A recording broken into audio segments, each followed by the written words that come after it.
그래서 오늘 4대 교회인데 우리가 4대 교회를 하기 전에 지난주에 두아디라 교회의 마지막 부분 조금 못한 부분이 있어서 단어에 대한 정의만 간단하게 좀 살펴보고 넘어가려고 합니다. 두 가지 단어인데 두아디라 교회에 철장이라고 하는 단어가 있습니다. 철장. 우리가 계시록을 읽다가 보면 혹은 이제 구약 성경이나 이런 걸 읽다가 보면 철장이라고 하는 단어가 간혹 나옵니다. 그래서 이 철장이 무언가 하면 지팡이를 말합니다. 지팡이. 근데 이 철장이라고 하는 단어가 지금 번역으로는 우리가 한 단어로 번역이 되어 있는데 헬라어 원어는 두 단어로 되어 있습니다. 그러니까 지팡이라고 하는 명사와 그리고 이 명사를 수식하는 철, 아이언, 철이라고 하는 형용사가 합쳐져서 철장이라고 하는 단어로 지금 번역이 되어 있습니다. 그래서 결국 뭔가 하면 쇠로 만든 지팡이를 말해요. 그래서 이 철장이라고 하는 것은 쇠로 만든 지팡이를 말합니다. 왜 하필이면 지팡이라고 지금 지팡이를 가지고 이렇게 심판을 하신다 하는 표현을 자꾸 하실까 하면 원래 이 개념은 목자의 개념입니다. 예수님이 목자로 오셨잖아요. 양을 이렇게 텐더링하는 양을 뭐라고 그러죠? 양을 목양하는 양을 돌보는 자로 이제 오시는데 그러니까 과거에 그 시대 때에 양을 돌볼 때 양을 뭘로 이렇게 돌보냐면 이렇게 짝대기나 회초리 같은 걸 들고 다니면서 이렇게 양을 이렇게 돌봅니다. 방향을 이렇게 가라고. 그리고 또 다윗 시대에는 이 지팡이가 무엇으로 쓰였냐면 양을 공격하는 그 짐승들, 맹수들을 물리치는 데 지팡이를 사용했습니다. 그러다 보니까 이 지팡이라고 하는 개념은 두 가지의 개념이 있어요. 양을 돌본다고 하는 개념이 있고, 양을 올바른 길로 인도한다라고 하는 이제 헐딩하는 개념이 좀 있고, 그리고 또 하나는 위험으로부터 그 위험 요소가 있을 때 그 위험을 물리치는 어떻게 보면 전쟁의 도구가 되겠죠. 뭐 맹수들을 물리치는 그러한 도구로 사용되는 것이 바로 지팡이입니다. 그래서 특별히 이 계시록이나 구약 성경에서 메시아라고 하는 것을 의미할 때 연관되는 단어로 사용될 때 철장이라고 하는 것은 바로 이 쇠로 만든 지팡이를 말합니다. 이 철장이라고 하는 단어가 어디에 나오면 요한계시록 12장 5절에 나옵니다. 요한계시록 12장 5절에 보면 요한계시록 12장 5절을 보시면 여자가 아들을 낳으니 이는 장차 철장으로 만국을 다스릴 남자라. 자, 이렇게 되어 있습니다. 철장으로 무엇을 합니까? 만국을 다스릴 남자예요. 그러니까 결국은 나중에 예수님이 다시 오실 때 만국을 다스릴 때는 바로 언제입니까? 천년왕국 때죠. 천년왕국 때에 이 철장으로 다스린다. 결국은 철장으로 다스린다는 의미가 원수를 물리친다는 의미보다는 철장으로 다스릴 때 이 천년왕국 때에는 그때 남아있는 불신자들에게 우리가 복음을 전하고 땅끝까지 복음이 물이 바다 덮음 같이 결국은 충만하게 되는 것이 천년왕국의 모습이죠. 바로 이것이 이제 철장으로 만국을 다스린다는 의미예요. 저는 좀 그렇게 해석을 합니다. 물론 끝까지 믿음을 가지지 않는 불신자들, 끝까지 남아있는 자들은 결국은 또 물리치게 되죠. 아마겟돈 전쟁에서는 바로 물리치게 되는데 그럴 때 사용되는 것은 무기의 의미로 사용되겠죠. 그러나 기본적으로 우리가 장차 철장으로 만국을 다스린다고 할 때는 가능하면 복음 전거에 양을 돌보듯이 하나님의 백성을 만든다는 좀 의미로 또 우리가 생각해 볼 필요가 있습니다. 그러니까 꼭 한 가지로 물리친다는 의미보다는 두 가지 의미가 항상 공존하고 있다는 것을 좀 유념해야 합니다. 자, 12장 5절에서는 좀 이렇게 어떻게 보면 좀 목양한다는 의미가 있고, 동일한 단어가 19장 15절에서는 물리친다는 의미로 철장이 또 사용됩니다. 요한계시록 19장 15절입니다. 그의 입에서 예리한 금이 나오니 그것으로 만국을 치겠고 친히 그들을 철장으로 다스리며 또 친히 하나님 곧 전능하신 이의 맹렬한 진노의 포도주 틀을 밟겠고, 여기에서는 불신자들에 대한 심판이죠. 그래서 이때에도 역시나 철장으로 다스린다라는 표현을 씁니다. 그래서 철장이라고 하는 것은 좀 이렇게 어떻게 보면 양면성을 좀 가지고 있다라고 하는 것, 또 염두에 두시면 좋겠어요. 너무 한쪽으로만 생각하지 마시고. 그래서 컨텍스트를 보고 이 부분은 뭐 불신자들은 다스리고 또 성도들은 목양을 한다. 또 불신자들도 하나님께로 예수님께로 인도하는 그 개념이 조금은 포함이 되어 있다라고 이렇게 해석하시면 좋을 것 같아요. 자, 그리고 이 권면에 두아디라 교회 권면에 마지막 키워드가 되는 것이 바로 새벽별입니다. 새벽별은 뭐 너무나 우리가 잘 알고 있는 내용이죠. 말씀에 보면 요한계시록 22장 16절입니다. 요한계시록 마지막 장에 보면 새벽별이 누구인지를 정확하게 설명하고 있습니다. 요한계시록 22장 16절입니다. 나 예수는 교회들을 위하여 내 사자를 보내어 이것들을 너희에게 정언하게 하였노라. 나는 다윗의 뿌리요 자손이니 곧 광명한 새벽별이라 하시더라. 새벽별은 누구입니까? 예수님이죠. 예수님 본인이 스스로가 성경 마지막 장에서 나는 광명한 새벽별이라고 말씀하고 계십니다. 그렇기 때문에 우리가 성경에 나와 있는 새벽별이라는 단어가 나올 때는 예수님을 의미하겠구나라는 것을 우선적으로 먼저 생각해 보는 것이 필요합니다. 물론 문맥상에서 그 의미를 정확하게 이제 구별해야 되겠지만 일단은 새벽별은 예수님으로 대표되는 말씀으로 자주 사용이 되는 말씀입니다. 자, 이렇게 해서 이제 두아디라 교회에 대한 모든 내용을 마치고 이제 드디어 이제 다섯 번째 교회인 사대 교회. 그러니까 두아디라 교회는 키워드가 뭐였습니까? 주된 흐름이 하나님의 섭리, 하나님의 역사였죠. 자, 이제 우리 4대 교회로 넘어갑니다. 4대 교회 다섯 번째. 이 4대 교회에 관해서 이제 우리가 말씀하시는 이에 대해서 우선 살펴보기 전에 먼저 우리가 무엇을 살펴보려고 하냐 하면 역사적 배경을 좀 살펴보려고 합니다. 우리가 역사적 배경을 살펴보는 이유는 많은 역사적 배경이 있겠지만 특히 본문 주제와 연관이 있을 가능성이 높은 부분만 제가 몇 가지만 좀 소개를 하려고 합니다.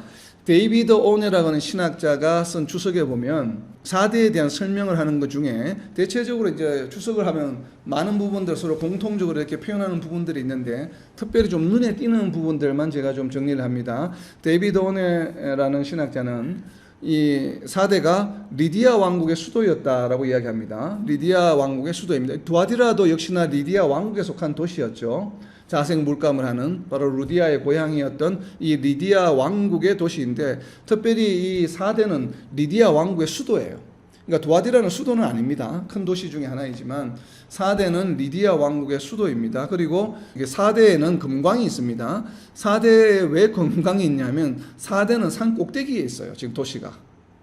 그러니까 이 평지나 계곡에 있는 것이 아니고 두아디라는 계곡에 있었지만 그래서 이제 버가모로부터 이 두아디라 계곡을 거쳐서 올라오게 되면 어디에 이르게 되냐면 바로 4대에 이르게 됩니다. 4대가 이제 이 꼭대기에 있기 때문에 그래서 경제적으로 매우 융성한 도시였고 중요한 무역로였습니다. 그럴 수밖에 없었겠죠. 이 버가모로부터 두아디라 4대에 이어서 이렇게 쭉 내려가는 그 무역 통로에 있는 도시였기 때문에 무역로입니다. 그리고 특별히 오네라는 신학자가 유대인에 관해서 좀 상세하게 설명을 하고 있습니다. 유대인이 어떻게 해서 4대 도시에 오게 되었는지. 처음 유대인들이 4대 도시에 오게 된 것은 남유다가 멸망할 때라고 지금 보고 있습니다. 이 오네 신학자는. 그래서 그게 언제냐면 남유다가 언제 멸망했습니까? BC 586년에 멸망을 했죠. 그러니까 BC 6세기 때 멸망을 했는데 남유다가 멸망을 하면서 남은 자들이 바벨론으로 끌려가고 사람들이 많이 흩어졌죠. 아마 그때 일부 유대인들이 4대로 왔다라고 이렇게 지금 역사학자들이 보고 있습니다. 그리고 본격적으로 유대인들이 4대 교회에 많이 오게 된 것은 그로부터 약 한 300년 후입니다. 300년이 지난 BC 3세기 때에 4대 지역으로 유대인들이 많이 유입이 되었다고 합니다. 그래서 본격적으로 유대인들이 4대에 유입이 된 것은 BC 3세기경이고 그리고 그 AD 1세기 때 지금 요한계시록이 쓰여질 때에 4대 도시에 유대인들은 어떤 위치에 있었냐면 그 4대 도시의 주류였다고 합니다. 굉장히 그 지도층이고 또 경제적으로도 굉장히 부유한 사람들이고 그러니까 도시 어떻게 보면 상류층에 해당하는 굉장히 그 메인 그룹에 속했다고 이야기를 합니다. 유대인들이 뭐 그렇게 지금 해석을 하고 있습니다. 그래서 4대에는 고대 당시에 초대교회 당시로 보면 가장 큰 회당이 있었다고 합니다. 유대인들이 모인 회당이. 그래서 지금 이것이 최근에 이제 발굴이 되었는데 21세기에 들어와서 발굴이 되었는데 그 회당을 발굴하는 그 터에서 나온 비문 이 비석에 쓰여 있는 글 내용들을 보게 되면 당시에 유대인들이 4대 도시의 주류였고 굉장히 부유하다라고 표현이 되어 있다고 합니다. 그래서 이제 유대인들이 당시에 굉장히 부유하고 고위층이었다. 4대의 어떻게 보면 중심 역할을 하는 그런 그룹이었다라고 이렇게 이제 해석을 하고 있습니다. 자, 이 부분이 좀 우리가 4대 교회에 대한 어떤 그 역사적 배경 그리고 본문 내용을 이해하는 데 좀 도움이 되는 내용입니다. 유대인들이 굉장히 부유하고 이제 그 지도층이었다고 하는 거. 그리고 레온 모리스라고 하는 신학자는 또 설명한 4대 도시에 대해서 설명한 것 중에 특별히 좀 눈에 들어오는 그 단어는 뭔가 하면 천연 요새의 형태를 가지고 있었다고 이야기합니다. 그래서 이게 앞쪽으로만 트여 있고 뒤 3면은 전부 절벽으로 되어 있다 보니까 적이 사방에서 공격할 수 없는 지형을 가지고 있어요. 그래서 아마 리디아 왕국 때에 수도를 여기에다가 정한 이유가 바로 거기에 있는 것 같아요. 왜냐하면 이제 적들의 침입으로부터 용이하게 방어할 수 있었기 때문에 특별히 수도를 여기에 삼은 것이 아닌가라고 그렇게 생각이 됩니다. 그리고 AD 17년경에 큰 지진이 있어서 굉장히 많이 파괴가 되었는데 그 로마 당시에 그 로마 황제인 티벨리우스의 지원을 받아서 많이 회복이 되었습니다. 그리고 이 4대 도시가 그 산 꼭대기에 있다 보니까 그 도시 자체의 크기가 확장하기에는 좀 제한이 있었습니다. 왜냐하면 이제 산 꼭대기에 있다 보니까 면적이 많지 않다 보니까 도시가 팽창하고 성장하는 데는 좀 제한이 있었고요. 그러다 보니까 사람들이 거기 주로 살지만 이 살아가는 데 필요한 생필품이라든지 중요한 자원은 어디서 왔냐 하면 바로 그 아래에 있는 구렁이, 그 뭐라고 그러죠? 이제 그 계곡이나 산꼭대기가 아닌 이제 그 다른 지역에 있는 데서 많은 물자들을 공급을 받아서 그렇게 유지가 되었다고 합니다. 그리고 특별히 모리스라고 하는 신학자가 설명하고 있는 부분 중에 좀 눈에 들어오는 부분은 4대 교회의 구성 멤버들입니다. 4대 교회에는 아까는 분명히 4대 도시의 주류가 유대인이라고 그랬죠. 상류층이었고 지도층이 상당히 힘을 발휘하는 지도층이 바로 유대인들이라고 했는데 그런데 반대로 4대 교회에는 유대인들이 아마 굉장히 부족했던 거의 없었던 것 같아요. 그래서 4대 교회 구성 멤버들은 거의 대부분이 이방인이었다고 이야기를 합니다. 이방인이 대다수였다라고 지금 이렇게 해석을 하고 있습니다. 이제 이 부분이 다른 앞에 나왔던 두아디라 교회나 버가모 교회나 4대 교회하고는 좀 차이가 있어요. 이 버가모나 두아디라 교회에는 유대인들이 다수였습니다. 교회 구성 멤버가. 그리고 이방인, 헬라인 성도들이 소수에 해당했어요. 그런데 지금 4대 교회는 유대인들이 극소수이고 헬라인 성도들이, 그러니까 이제 이방 성도들이 다수예요. 그러니까 이 주류를 이루고 있는 그런 교회의 모습입니다. 이 교회 구성 요소가. 그러다 보니까 어떤 일이 일어나느냐 하면은 4대 교회에는 갈등하는 요소가 없어요.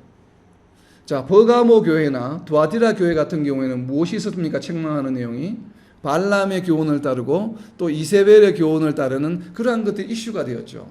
근데 그것이 왜 이슈가 되느냐 하면 유대인들이 대다수이고 헬라인 이방인 성도들이 소수이기 때문에 이슈가 되는 겁니다. 왜냐하면 교회의 대다수는 유대인들이다 보니까 유대인들은 원래부터가 유대인이었을 때부터 이제 크리스찬이 되기 전부터도 우상에게 바친 제물을 근본적으로 태어났을 때부터 먹지 않아요.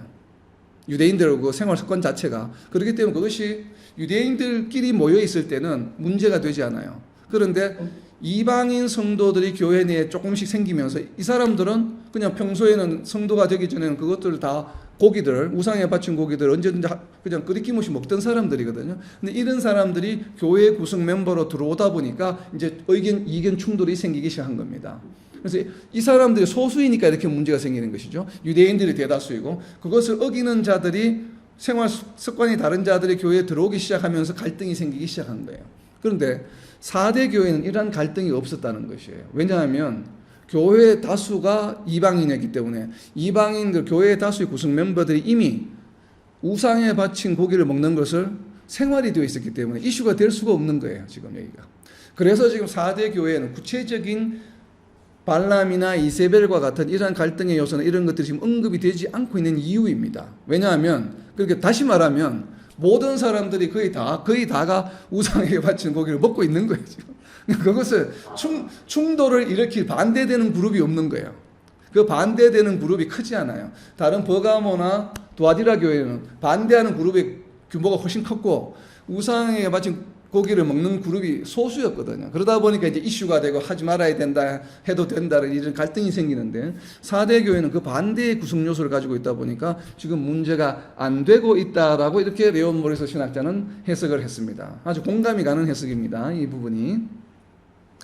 그리고 또 재미있는 해석이 눈에 띄는 해석이 무엇이냐면 사이먼 키스트 메이커 그리고 윌리엄 핸드릭스라는 두 분이 공개한 이 주석에 보면 아주 재미있는 해석을 하고 있습니다. 4대 교회 전체의 주제의 메시지하고도 연관이 있는데 이 4대가 요새로 인해서 적국의 침략으로부터 안전할 것이라는 안일한 생각을 사람들이 가지고 있었다는 거예요. 4대 도시에 있는 사람들이. 왜냐하면 도시 자체가 요새처럼 되어 있기 때문에 적들이 침범을 해도 우리는 쉽게 막을 수 있어 라는 생각을 가지고 있었어요.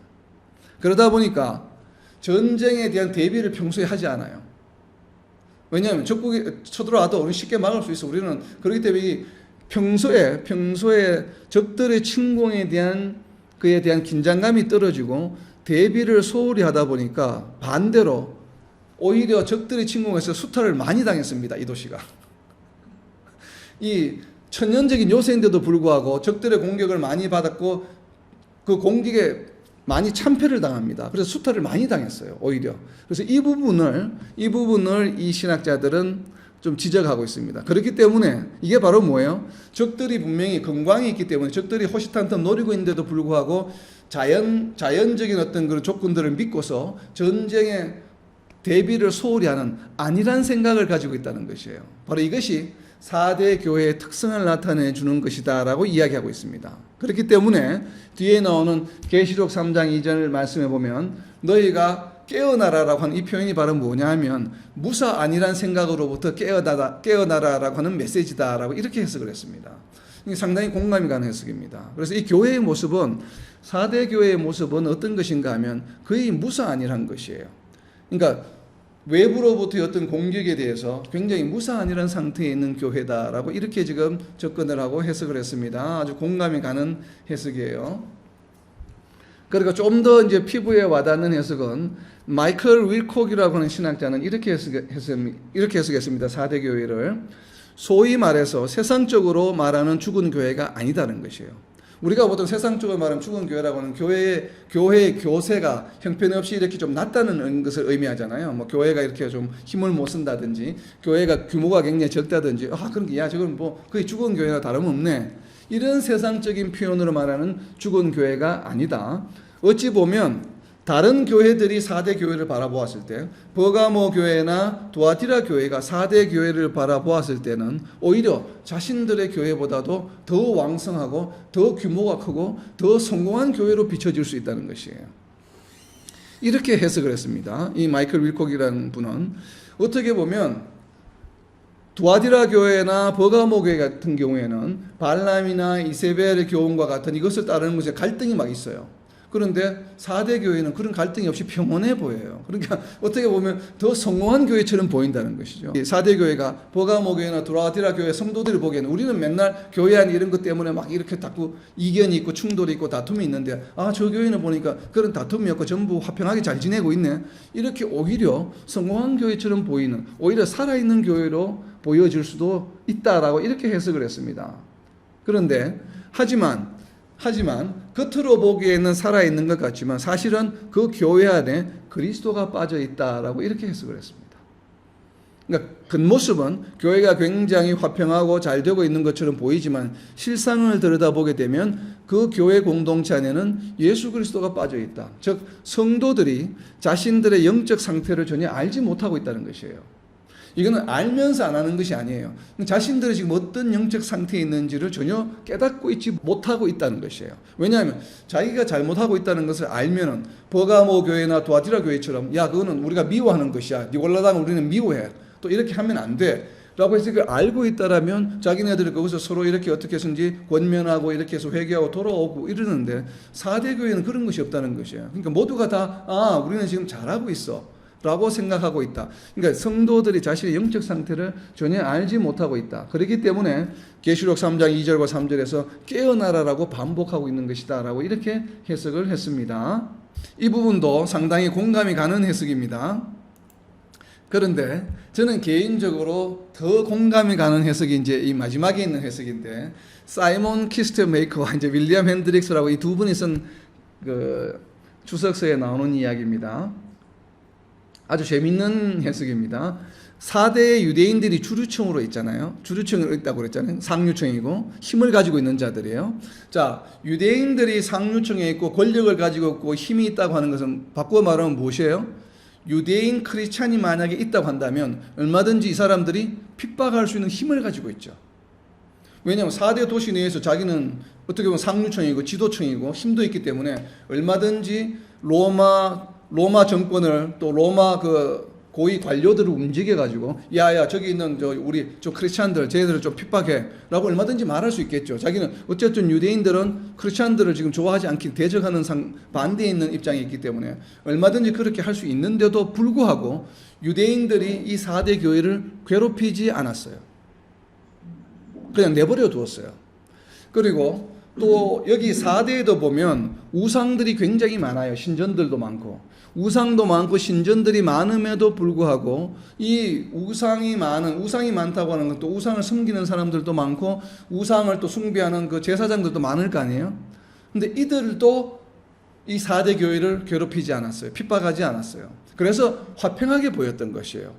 이게 보면 왜 유대인들이나 지도층이나 이런 우상을 숭배하는 이 그룹들이 4대 교회를 핍박하지 않았을까요? 영향력을 못 미쳐서. 그러니까 전혀 그 사람들이 보기에도 교회가 꼴같지 않은 거예요. 전혀 자신들에게 위협이 안 돼요. 그러니까 저 4대 교회가 있으면 쟤네들이 막 교제가 확장이 돼서 우리 우상을 섬기는 우리 지금 우상을 섬기는 우리 성도들을 막 데리고 갈 것 같지가 않아요. 보니까. 그리고 유대인들이 봐도 쟤네를 봐서는 뭐 별로 이렇게 복음을 잘 전하고 막 이렇게 유대인들 중에서 크리스찬으로 이렇게 이 전도가 될 가능성이 거의 없어 보이는 거거든요. 그러니까 전혀 위협이 되지 않아요. 그렇기 때문에 그냥 내버려 둔 것이에요. 이제 이렇게 해석을 했습니다. 이분들은. 그래서 그야말로 교회가 무늬만 교회인 모습. 그러니까 어떻게 보면 7교회 중에서 어떻게 보면 가장 심각한 상태죠, 사실은. 겉으로 보기에는 아무 다툼도 없고 갈등도 없고 이견도 없고 또 사람들도 많고 그냥 이렇게 잘 지내고 있는 것처럼 보이는데 실상은 교회로서의 표징이 교회로서의 가치가 세상을 향하여 전혀 드러내지 못하고 있는 교회예요. 그야말로 침묵단체예요. 침묵단체. 그냥 침묵단체로 보이는 거예요. 교회가 아니라. 그렇기 때문에 자기네들의 신앙이나 자기네들 종교나 이런 데 전혀 위협이 되지 않아요. 위협의 대상이. 그렇기 때문에 그냥 내버려 두었다. 그래서 마치 자기네들이 살아있는 것처럼 보여지는 그러한 모습으로 있는 교회다라고 해석을 했습니다. 저는 이 해석이 가장 공감이 갑니다. 7교회를 보면. 왜냐하면 앞에 나와 있는 교회들의 모습을 보면 우리가 니골라당의 교훈을 미워하면서도 내버려 둔다는 얘기는 갈등이 있다는 얘기죠. 그래도 어느 정도 무언가가 교회 내에 살아있다는 거, 영적으로 살아있다는 것이고 바로 그런 것인데 여기에는 전혀 그런 것이 없다는 것으로 봐서는 그냥 세상에 있는 조직과 세상에 있는 모임과 전혀 구별이 안 되는 그냥 세상의 모임과 거의 동일한 거예요. 그러니까 완전히 세속화되어 있는 교회. 그러다 보니까 신앙적인 갈등이 존재할 수가 없어요. 왜냐하면 세상적인 모습으로 그냥 살아가고 있기 때문에. 바로 이제 그러한 교회일 것이다 라고 우리 4대 교회가 그렇게 여겨집니다. 자, 이렇게 이제 역사적인 배경을 이제 이 정도로 하고 그리고 이제 말씀하신 이에 대한 내용들을 좀 살펴보려고 합니다. 이제 본격적으로. 자, 말씀하신 이 요한계시록 3장 1절입니다. 말씀하신 이에 대한 키워드를 한번 표시해 보시기 바랍니다. 몇 가지가 되는지. 요한계시록 3장 1절입니다. 4대 교회의 사자에게 편지하라. 하나님이 7영과 7별을 가지신 이가 이르시되 내가 네 행위를 아노니 내가 살았다 하는 이름은 가졌으나 죽은 자로다. 아멘. 아멘. 자, 말씀하신 이에 대한 설명이 키워드가 몇 가지가 나옵니까? 네, 첫 번째가 7영, 두 번째가 7별입니다. 자, 7영과 7별. 7영은 하나님의 7영과 그리고 7별이다라고 표현이 되어 있는데 이 7영에 대한 해석이 좀 다양하게 나누어집니다. 제가 지금부터 나눌 이 각 주석서에서는 어떻게 설명을 하고 있는지를 좀 말씀을 나누고자 합니다. 여기에서 조금 나누어집니다. 이렇게 여러 가지 형태로. 그래서 데이비드 오네라는 신학자는 7영을 어떻게 해석을 했냐면 하늘의 영적 존재이다라고 이야기를 했습니다. 그러니까 하늘에 있는 하나님 나라에 있는 지금 하나님이 계신 하늘 나라에 있는 하늘의 영적 존재. 그러니까 spiritual reality다. 하늘에 있는 영적 존재로 해석을 했습니다.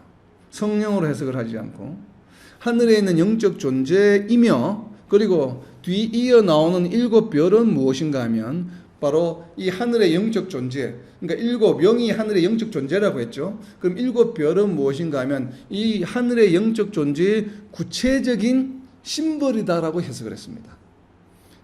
그러니까 일곱 영은 하늘의 영적 존재에 대한 전체를 나타내고 하늘에 있는 모든 영적 존재를 일곱 영이라고 표현을 했고, 뒤에 나오는 일곱 별은 하늘의 영적 존재 중에서 특별히 천사들을 이야기한다는 것이에요. 그러니까 상징적으로 표현하는 것이 바로 일곱 별이다 라고 해석을 했습니다. 그래서 결국은 뭐냐면 천사들이에요.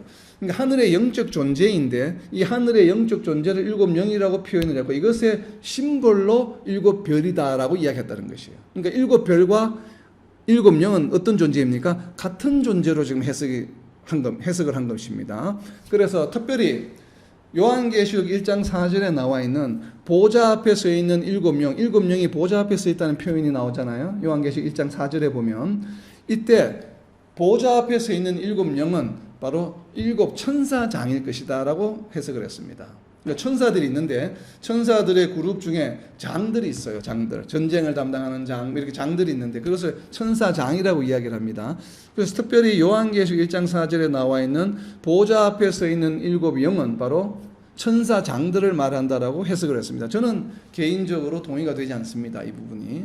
그래서 어찌되었든 뭐 이분이 주석도 굉장히 유명한 주석이기 때문에 이렇게 천사들로 뭐 해석이 틀렸다고는 이야기할 수는 없겠지만 가능성은 있을 수 있겠지만 그러나 잘 공감이 되지 않습니다. 근데 이분이 왜 이렇게 해석했는지는 뭐 한편으로 이해는 됩니다. 왜냐하면 요한계시록 1장 4절에서처럼 보좌라고 하는 것은 하나님 아버지 성부 하나님께서 앉아 계신 곳이죠. 보좌 앞에 서 있다고 이야기를 하니까 하나님과는 별개의 존재로 생각을 하다 보니까 보좌 앞에 서 있으니까 천사장들일 것이다 라고 해석을 한 것으로 보여집니다.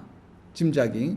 뭐 그럴 가능성은 있겠죠. 하나님과 따로 있는 존재처럼 앞에 서 있다고 이야기를 하니까 천사장들일 것이다. 그래서 그렇기 때문에 3장 1절에서도 이 하나님의 일곱 영은 바로 그 보좌 앞에 서 있는 일곱 영과 같은 것이다. 그래서 이제 천사장일 것이다, 천사일 것이다 라고 이렇게 하늘의 영적 존재로 이렇게 해석을 했습니다.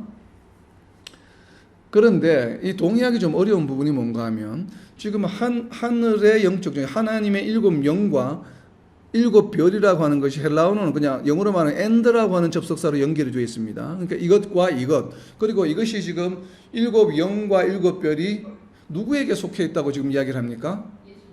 예수님이 가지고 있다라고 이렇게 이야기를 하고 있어요. 그럼 예수님이 물론 하나님이시니까 천사들이 예수님께 속했다고 이야기할 수 있겠죠. 그리고 또 천사들이 실제로 뭐 그렇게 얼마든지 컨트롤할 수 있으니까 그렇다면 굳이 그것을 천사들과 천사들 두 번 이야기할 필요가 없겠죠. 그냥 천사들이라고 하면 될 텐데 굳이 일곱 영과 일곱 별을 구별해서 일곱 별은 분명히 천사들이죠. 일곱 별이 천사라고 하는 것은 요한계시록 1장 20절에 명확하게 나와 있기 때문에 그럼 일곱 별은 분명히 일곱 천사들이에요. 그러니까 메시지를 전하는 일곱 사자들, 즉 천사들인데 그러면 그 천사들이라는 표현이 일곱 별이 나와 있는데 굳이 앞에 또 일곱 영을 천사를 의미하기 위해서 사용했다고 보여지지는 않습니다. 보면 그렇기 때문에 천사들이라고 하는 것에는 좀 동의하기 어렵습니다.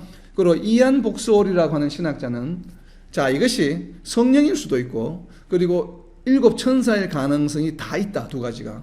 뭐 저도 여기는 동의합니다. 뭐 하나라고 우리가 확정 지을 수 없기 때문에 두 가지 가능성이 다 있지만 그러나 어떤 경우가 되든지 간에 성령님이시든 천사이든 상관없이 중요한 것은 무엇인가 하면 예수님의 컨트롤하에 예수님의 통제하에 있다고 하는 것이에요.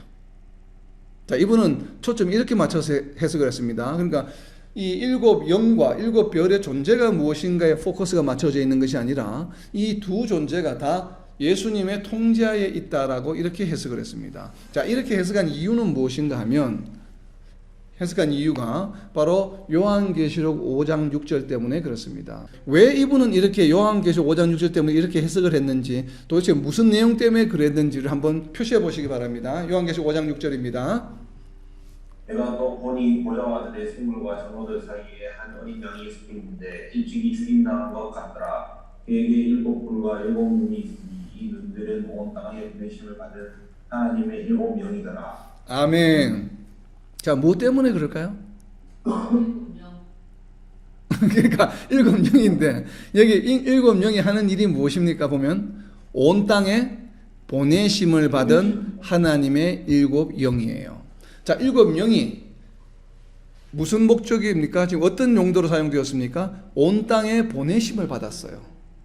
그렇기 때문에 예수님이 지금 성천하신 이후에 우리에게 무엇을 보내주신다고 약속하셨습니까? 성령님을 보내주셨죠. 성령님을 보내주셔서 그 성령이 이 땅에서 무엇을 합니까? 우리 성도들과 함께 우리 성도들의 성화의 삶을, 우리 성도들의 삶을 견인하면서 역사하시죠. 우리 삶 가운데서. 우리 삶 가운데서 역사하시는 분이 하나님이십니까? 예수님이십니까? 성령님이십니까? 삼위일체 하나님이신데, 삼위일체 하나님 다 하시는 그 크게 보면 삼위일체 하나님 모두가 다 역사하시지만 실질적으로 테크니컬하게 기술적으로 역사하시는 분은 성령님이세요. 그래서 여기에서 온 땅에 보내심을 받은 이유가 바로 무엇인가 하면 이 땅에서 승리하시기 위해서 온 땅에 보내심을 받았거든요. 이것이 이 존재가 천사가 될 수도 있고 성령이 될 수도 있는 것이죠. 왜냐하면 천사도 우리의 삶 가운데 우리를 도와주는 위해서 역할을 하기 때문에, 그렇기 때문에 하늘의 영적 존재가 성령으로 해석하든 이 지금 일곱 영을 성령으로 해석하든 천사로 해석하든 상관없이 예수님의 통제를 받는다라고 해석한 이유가 바로 이것입니다. 왜냐하면 예수님께서는 성령을 통해서 천사들을 통해서 이 땅에서 우리의 삶 가운데서 역사하시기 때문에 그렇습니다. 그래서 이 땅에 보내시 그렇기 때문에 이 이양복소리라고 하는 신학자는 바로 여기에 포커스를 맞춘 것입니다. 그러니까 그 단어 뜻의 자체에 대해서 연연히 하기보다는 예수님의 통제하에 있구나. 그래서 하나님의 영적 존재이기 때문에 우리의 삶 가운데 역사하신다라고 이렇게 접근을 했습니다. 아주 상당히 공감이 가는 해석입니다. 자, 그리고 그랜트 오스본이라고 하는 신학자는 이 일곱 영이라고 하는 단어를 어떻게 또 접근을 했냐면 영이라고 하는 단어보다는 일곱에 포커스를 맞췄습니다. 그러니까 일곱이라고 하는 숫자는 완전을 의미한다라고 해석을 했습니다. 그래서 완전한 존재, perfect, 하늘의 완전한 존재. 그래서 하늘의 모든 존재들은 또 그걸 이어서 어떻게 해석을 하냐면 하늘의 모든 존재들은 성도의 삶에 관여하신다라고 이렇게 해석을 했습니다. 또 이분은 방금 우리가 나누었던 그런 것처럼 어떻게 표현을 하고 있냐면 왜 그러면 하늘의 모든 존재들은 성도의 삶에 관여하시는데 그럼 어떻게 성도의 삶에 관여하실까라는 관점에서 아마 해석을 한 것 같아요. 이렇게 해석을 했습니다. 예수님은 성령을 컨트롤하신다. 그리고 하나님은 예수님을 컨트롤하신다. 다시 말하면 이런 것이에요. 하나님은 예수님을 컨트롤하시고 예수님은 성령을 컨트롤하신다라고 이러한 관점에서 바라보았습니다. 여러분들은 이 주석에 대해서 어떻게 생각하세요? 하나님이 예수님을 컨트롤하시고 예수님이 성령을 컨트롤하신다. 이러한 관점에서 4대 교회가 성령의 가르침을 알아들으면 다시 살아날 수 있다라고 이렇게 해석을 했습니다. 어떤 생각이 드세요? 이 주석의 해석이? 언뜻 보면 우리가 예전에 공부했던 삼위일체의 개념으로 바라보면 조금 거부감이 오는 내용이죠. 요 문장으로만 보면 하나님이 예수님을 컨트롤하고 예수님이 성령을 컨트롤하신다. 이 세 분은 동일한 위치에 계신 분이고 하나이면서도 따로 있으면서도 동일한 위치에 있는 것이지 상하관계에 있는 분이 아니죠. 우리가 삼위일체의 기본적인 우리 교리는 이제 그런 관점에서 보면 아닌데 라는 생각이 듭니다. 그런데 이분이 해석하는 그 뒤에 부분을 보면 이렇게 해석할 수도 있겠구나 라고 하는 그 동의가 좀 되는 부분이 바로 방금 나누었던 4대 교회가 성령의 가르침을 알아들으면 다시 살아날 수 있다라고 하는 관점이에요. 왜냐하면 4대 교회에는 성도들을 가르치는 존재, 직접적인 가르치는 존재는 누굽니까? 성령님이시기 때문에 그래요. 그런데 자, 우리가 주의해야 될 것이 성령님이 가르치시는데 성령님이 가르치시는 내용이 무엇이에요? 요한복음 14장 26절에 보면 예수님이 하신 말씀이에요. 결국 성령님께서 성도들에게 가르쳐 주시는 내용이 무엇인가 하면 예수님이 하신 말씀이에요. 그런데 요한복음 14장에 보면 또한 무엇이 있냐면 예수님이 하신 말씀은 예수님 본인 스스로가 하신 말씀입니까? 아니에요. 내 안에 계신 아버지께서 나로 하여금 하게 하신 모든 말씀이에요. 그러니까 예수님의 말씀은 곧 누구의 말씀이에요? 누구의 뜻입니까? 하나님의 뜻이에요. 그러니까 예수님 스스로가 하신 말씀이 하나도 없어요. 예수님 공생애 때. 일으킨 기적이나 모든 것은 그건 예수님 스스로가 그렇게 선포하셨기 때문에 내가 한 것이 아니요. 누가 하셨다고요? 내 안에 계신 아버지께서 나로 하여금 그렇게 말하게 하셨다라고 이야기합니다. 그래서 본인의 이야기는 하나도 없다. 모든 것이 아버지가 하시는 말씀이다라고 예수님은 분명히 선포를 했습니다. 그런데 성령께서는 바로 이 예수님이 하신 말씀을 성도들에게 가르쳐 주셔요. 결국은 성령이 가르쳐 주시는 것은 무엇입니까? 아버지께서 하시는 말씀, 하나님의 뜻을 가르쳐 주시는 것이에요. 그래서 이러한 맥락에서 보면 하나님이 뭘 하십니까? 예수님을 말씀하도록 컨트롤하셨죠. 하나님이 전하시고자 하는 뜻을 누구를 통해서 말씀하셨습니까? 예수님을 통해서 말씀하셨어요. 그리고 예수님이 하신 이 말씀은 또 말씀을 누가 가르쳐 줍니까? 예수님이 직접 가르쳐 주시지 않았죠. 공생의 기간 중에는 예수님이 직접 가르쳐 주셨지만 예수님이 성천하신 이후에는 예수님이 하신 말씀은 누가 가르쳐 주십니까? 성령이 가르쳐 주시는데 성령이 가르쳐 주실 때 예수님이 하신 말씀에 무언가를 더해서 가르칩니까? 아니죠. 예수님이 하신 말씀만 가르쳐요. 그러다 보니까 성령님께서 자기 생각으로 무언가를 더해서 가르치는 내용은 없습니다. 그러다 보니까 성령님이 가르치시는 내용은 누구의 컨트롤을 받는 것이에요? 결국은 예수님의 컨트롤을 받는 것이죠. 그런데 예수님이 말씀하실 때는 또 누구의 컨트롤을 받아서 말씀하셨습니까? 하나님의 아버지의 컨트롤을 받았습니다. 자, 이러한 관점에서 보면 하나님은 예수님을 컨트롤하고 예수님은 성령을 컨트롤하신다는 말이 맞을 수도 있겠죠. 그러니까 이러한 관점에서 해석을 한다면 그란트 R. 오스본이라고 하는 분은 이러한 관점에서 지금 이 4대 교회를 바라보고 있습니다. 저는 상당히 공감이 갑니다. 그렇기 때문에 이 우리가 삼위일체의 어떤 상호 역학관계에 대해서는 이분이 하시는 말씀에 좀 우리가 의문이 있지만 그러나 각자의 역할, 성도들에게 지금 하나의 말씀이 어떻게 가르쳐지고 또 생각나게 만드는 그러한 절차, 각자의 기능을, 역할을 생각해 본다라면 일면 공감이 가는 해석이기도 합니다. 그래서 저는 개인적으로 상당히 공감이 갑니다. 그래서 바로 이 오스본이라는 신학자는 4대 교회가 무엇을 해야 된다고요? 성령의 가르침을 받아야 된다는 것이에요. 그래서 성령의 가르치는데 성령께서 가르치는 것을 4대 교인들이 만약에 알아듣게 된다라면은 다시 살아날 수 있다는 것이에요. 지금 그래서 깨어나라고 하는 것은 바로 무엇인가 하면 성령의 가르침을 너희가 알아들으라라고 하는 말씀이에요. 이것은 오늘날 우리에게도 적용되는 것이겠죠. 성령께서는 끊임없이 성령이 어디에 계세요? 우리 안에 계시잖아요. 우리 안에서 끊임없이 우리에게 말씀하고 계시는데 우리가 못 알아들어요. 마치 아무것도 안 듣고 있는 것처럼 생활한다 이 말이에요. 지금 4대 교회가. 그런데 성령이 말씀하시는 것에 귀를 기울이고 성령이 말씀하시는 것이 무슨 말씀하시는지 알아듣기 시작하면 어떻게 되겠습니까? 그 교회가 깨어나게 되는 것이죠. 다시 살아나게 된다라고 지금 이야기하고 있는 것입니다. 자, 이러한 관점에서 이안 폴이라고 하는 신학자는 또 이렇게 해석을 합니다.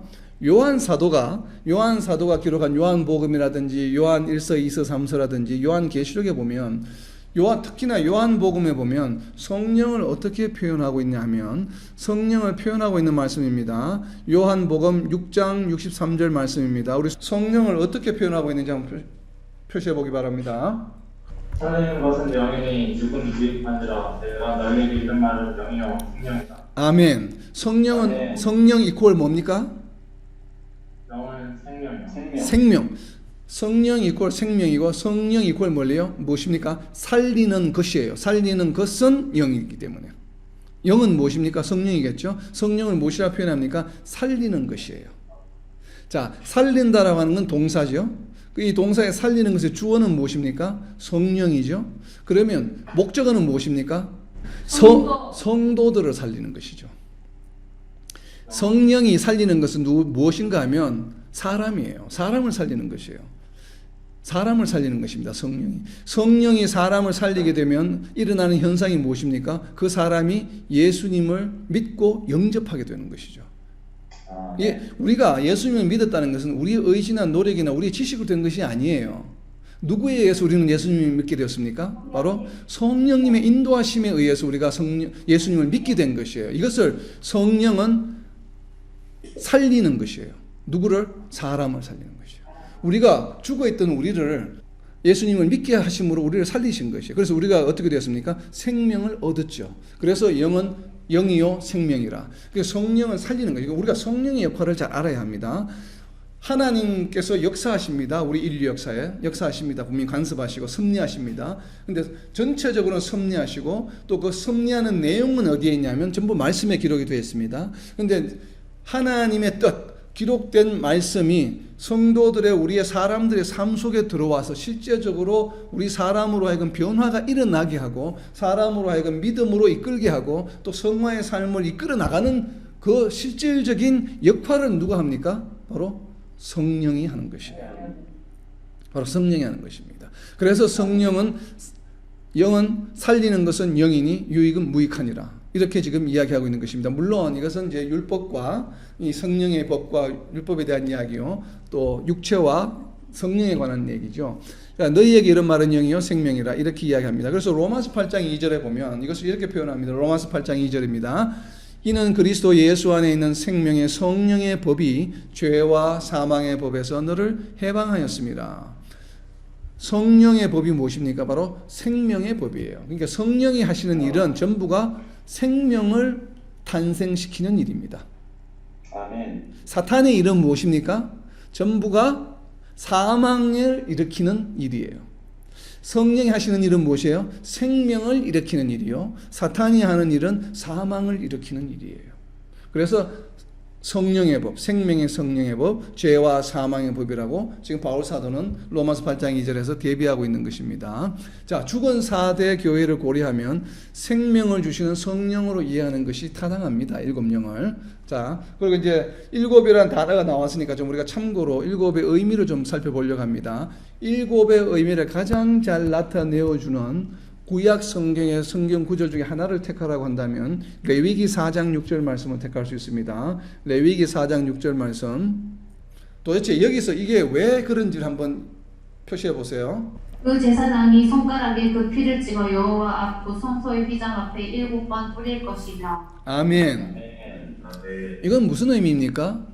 자, 번제물을 잡아서 태운 다음에 또 죽였을 때 나오는 피를 가지고 피를 바로 성소의 휘장에 뿌립니다. 성소의 휘장은 어딘가 하면 지성소죠. 지성소. 그 천막 안에 있는 장막 안에 있는 지성소 앞에 있는 그 휘장에다가 피를 뿌립니다. 피를 뿌리는 이유는 무엇입니까?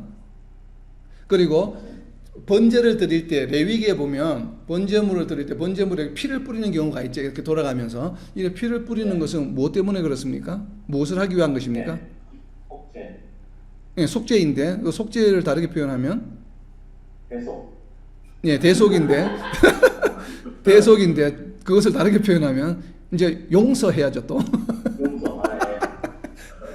자, 피를 뿌리는 이유는 무엇인가 하면 속죄의 의미요 대속의 의미인데 속죄와 대속이라고 하는 것은 무엇이에요? 죄를 지은 상태에서 죄가 없는 상태로 바뀌는 것이죠. 그럼 죄가 있는 상태는 무엇이에요? 부정한 상태예요. 불경한 상태예요. 그죠? 그러니까 죄사함을 받았다는 죄사함을 받은 그 상태는 무엇입니까? 정결한 상태예요. 성결한 상태를 말합니다. 그 피를 뿌리는 이유는 뭐냐면 부정한 것을 없애는 거예요. 그러니까 sanctify 하는 거예요. 깨끗하게 하는 거예요. 성결하게 하는 것이 바로 피를 뿌리는 작업이에요. 그런데 그 작업을 할 때 피를 몇 번을 뿌렸습니까? 7번을 뿌렸죠. 그렇기 때문에 이 7이라고 하는 숫자는 유대인들에게는 무엇을 의미하냐면 바로 성결과 순결을 의미합니다. 죄사함을 의미하는 것이기 때문에. 그러니까 7이라고 하는 모든 것에 보면 제사를 지내면 항상 7을 하게 되어 있습니다. 뭐 피를 뿌릴 때도 7번, 뭐 7번, 77 이렇게 많이 하게 되는데 물론 창조의 역사에서 7일째에 안식을 했기 때문에 7이라는 숫자가 굉장히 의미가 있습니다. 창조의 완성에 해당하는 의미이기 때문에 완전 숫자이기도 하고 그렇지만 이 7이라고 하는 의미가 유대인들에게 가지는 의미는 바로 그 순결 그리고 성결 바로 이러한 의미를 가지고 있어요. 그래서 7영이라고 하는 것은 바로 그렇게 성결한 영이다. 그러니까 무엇이에요? 0이고 7이니까 성결한 영이니까 바로 줄여서 말하면 무엇입니까? 성령이죠. Holy Spirit이죠. Holy Spirit. Holy Spirit이란 말이에요. 성결한 영. 우리가 성령이 성결한 영이에요. Holy Spirit.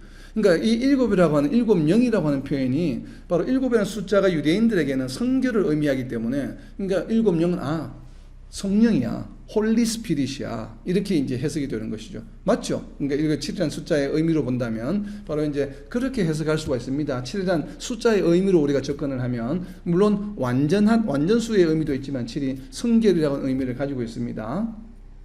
그리고 또 재미있는 것은 우리가 헬라어 원본이 많다고 했잖아요. 헬라어 원본이 워낙 많다 보니까 뭐 수천 개가 있다 보니까 이 수천 개가 있는 헬라어 원본이 막 서로 보다 보면 어떤 단어는 빠져 있고 어떤 단어는 막 추가되어 있고 번역본마다 막 다르니까 이것을 모아서 전부 연구를 한 다음에 우리가 집대성에서 하나의 모범이 되는 헬라어 성경을 만들자라고 하는 노력이 언제 있었냐면 종교개혁 당시에 있었습니다. 15세기 때.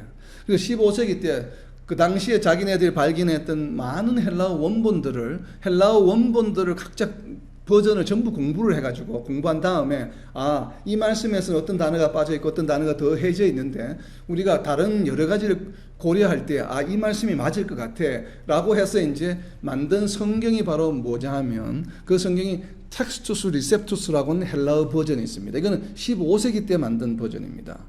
헬라어 버전이 빠른 거는 파피루스에 적혀 있는 것부터 시작해서 200년 때부터 시작해서 3세기, 5세기 때 많은 버전들이 있습니다.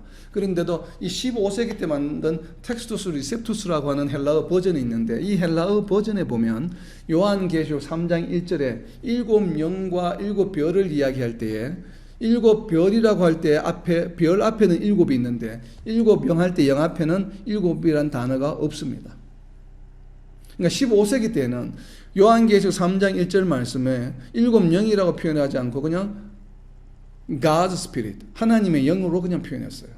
그렇기 때문에 문맥상 볼 때 이것은 무슨 천사나 이런 것이 아니라 하나님의 영이야, 성령이야, 성령을 의미한다고 판단했기 때문에 그 헬라어 원본 버전을 이제 집약해서 새로운 프린트물로 출판을 할 때에 그냥 하나님의 영으로만 표현했습니다. 7이라는 숫자를 빼고. 왜냐하면 혼동을 줄 수 있기 때문에.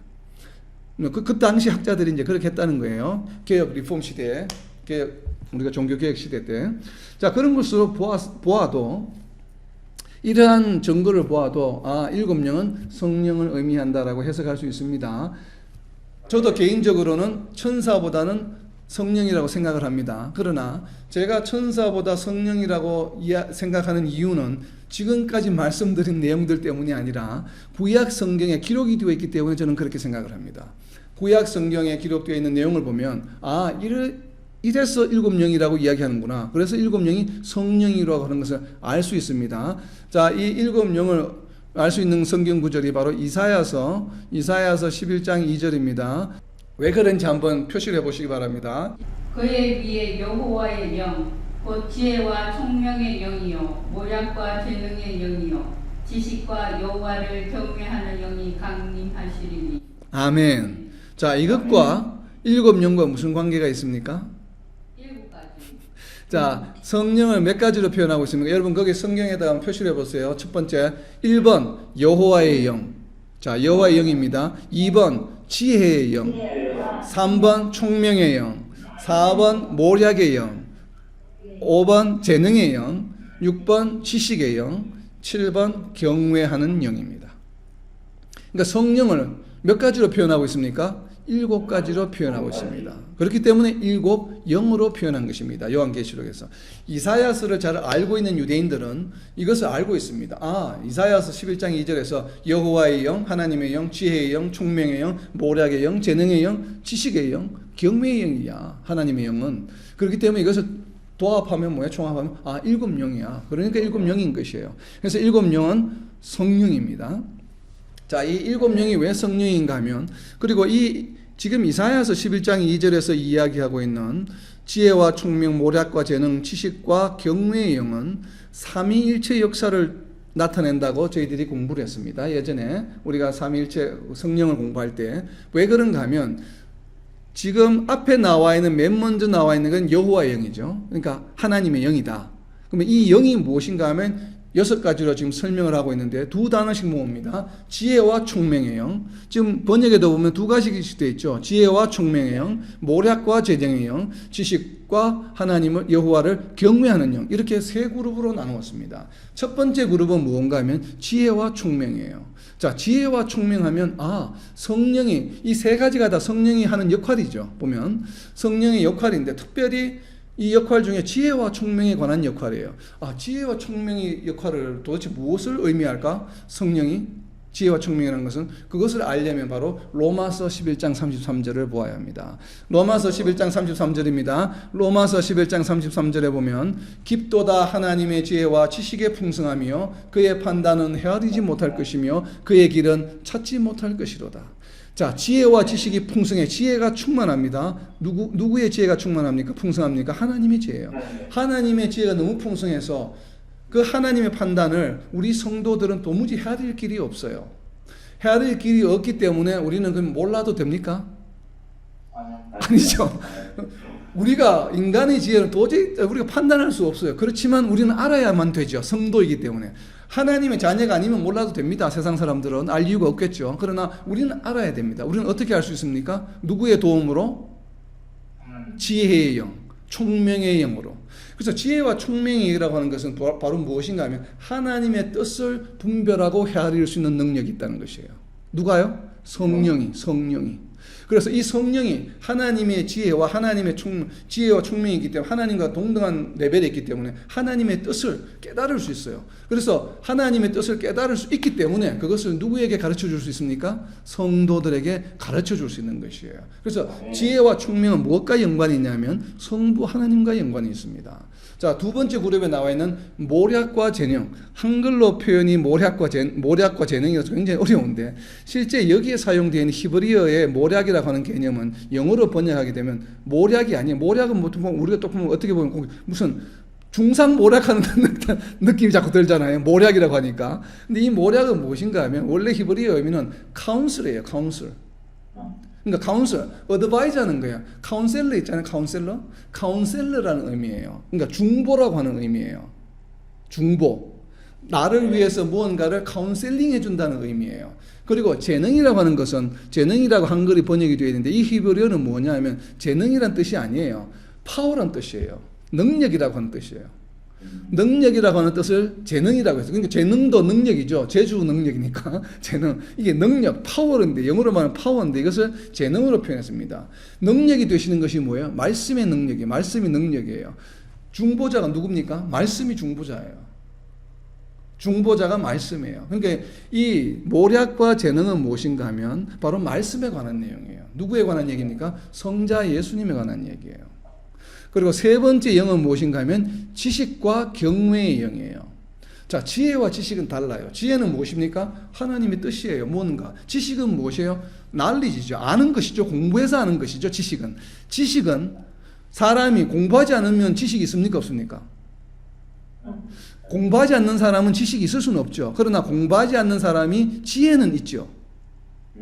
지혜는 공부해서 얻어지는 게 아니죠. 물론 공부해서도 지혜가 좋아질 수도 있지만 지혜는 기본적으로 가지고 있는 능력이에요. 뭔가를 해석할 수 있는. 그러나 지식이라고 하는 것은 공부를 통해서 습득되는 것이에요. 그죠? 맞죠?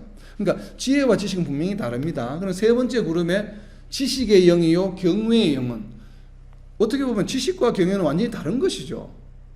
부류가. 지식은 배우는 것과 연관이 있고 경외는 무엇이에요? 무언가를 내가 경외하는 것은 뭐예요? 리스펙하고 두려워하는 역할이죠. 그죠? 그래서 지식을 얻음으로써 지식을 얻는 대상을 뭐해요? 경외하게 되는 것이죠. 그러니까 지식을 얻는데 누가 역할을 합니까? 성도들에게 성령께서 가르쳐 주시는 것이죠. 이 지식은 성령이 가르쳐 주시는 지식이에요. 그럼 우리가 하나님을 알고 나서 지식을 깨닫고 나서 하나님을 경외하고 하나님을 예배하고 하나님을 찬양하고 하는 것은 누구에 의해서 합니까? 성령에 의해서. 그것이 바로 경외예요. 그래서 세 번째 나와 있는 지식과 경외는 바로 말씀을 가르쳐 주시는 것. 그것이 지식에 해당하는 것이죠. 요한복음 14장 26절에 있는 것처럼 예수님이 하신 말씀을 가르쳐 주시는 능력과 그리고 경외는 무엇이에요? 내가 어떤 일이 생겼을 때 하나님을 딱 보고 하나님을 내가 두려워해야지 하는 것은 무엇 때문에 그렇습니까? 그 순간에 무엇이 생각이 나서 하나님이 어떤 분이신지가 생각이 나서 그런 것이죠. 그래서 우리가 필요한 때에 가르쳐 주신 말씀을 생각나게 하시기 때문에 우리가 경외하게 되는 것이에요. 하나님을.